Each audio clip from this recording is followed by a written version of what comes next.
Alright folks, what's up? It's your boy NaptownBorn on Sunday morning. What can I say? I was wrong as hell. Pavlik got his ass kicked. You know, it looked first 4 rounds looked to be going Martinez's way, and then Pavlik kind of turned it around in the 5th and brought it all the way to the 8th.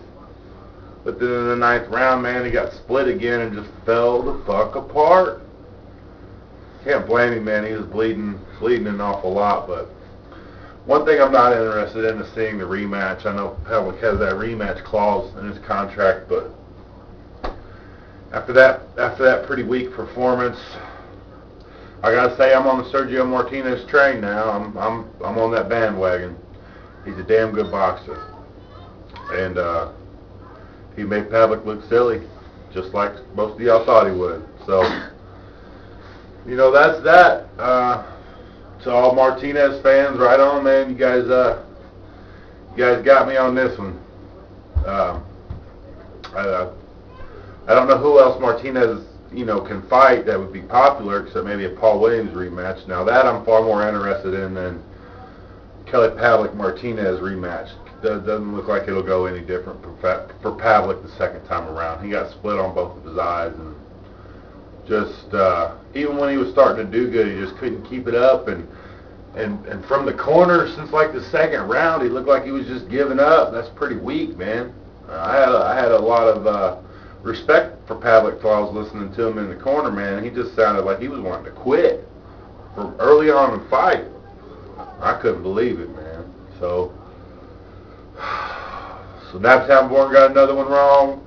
Kind of reminded me of when I picked Lamont Peterson to beat Tim Bradley. You know, I wasn't giving Tim Bradley his respect, and I had to come back on here and do that. So that's what I'm doing for Martinez, man. He earned every ounce of that victory, and I can't say a bad thing about him in that fight. He was on point on everything and made Pavlik look silly. Way worse than B-Hop made Pavlik, by the way. Need to get that out of the way. He made Pavlik look worse at Pavlik's own weight than B-Hop did at 170. So Martinez is the real deal, and whoever's going to fight him needs to be coming with something a lot stronger than that shit. So I don't know who's going to fight next. The middleweight division isn't deep. It's not very deep at all, so he'll be fighting a lot more 154-pounders, and he'll probably fight Paul Williams again, and that'll probably be his career. He is like, what, 35 years old?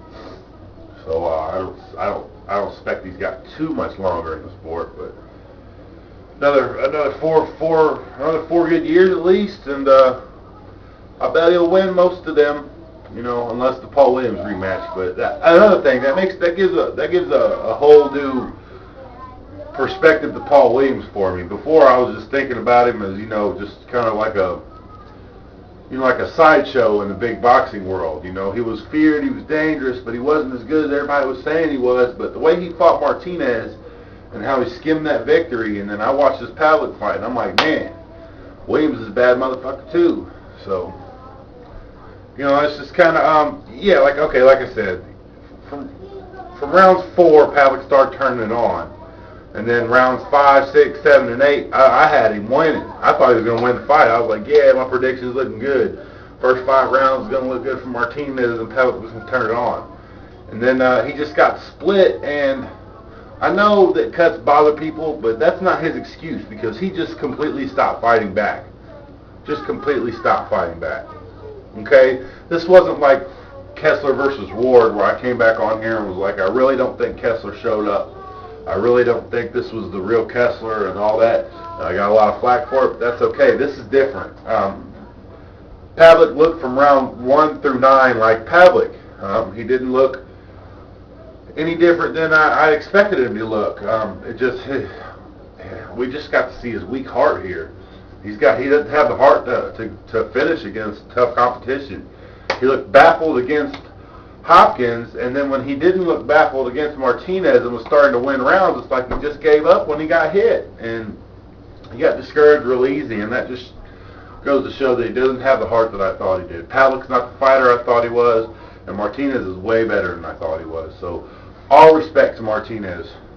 He took a big true middle, there's Emmanuel Stewart was saying he's a true 168 pounder, but you know, for all intents and purposes, he took a big, true middleweight with real power and cleaned his clock, man. He took him to school way worse than Hopkins, man, way worse.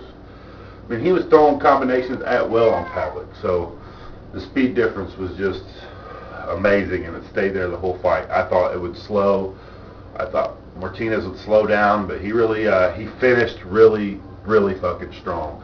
I think if he'd have finished that strong against Williams, he would have took that fight. So, you know, that's my little spiel, whatever. I'm not going to apologize for making the prediction. I'm not going to apologize to anybody for arguing, because at the time I really thought Pavlik was going to win. But now after seeing the fight, I got to give credit where credit's due, and credit is due for Martinez. This is NaptownBorn. Deuces.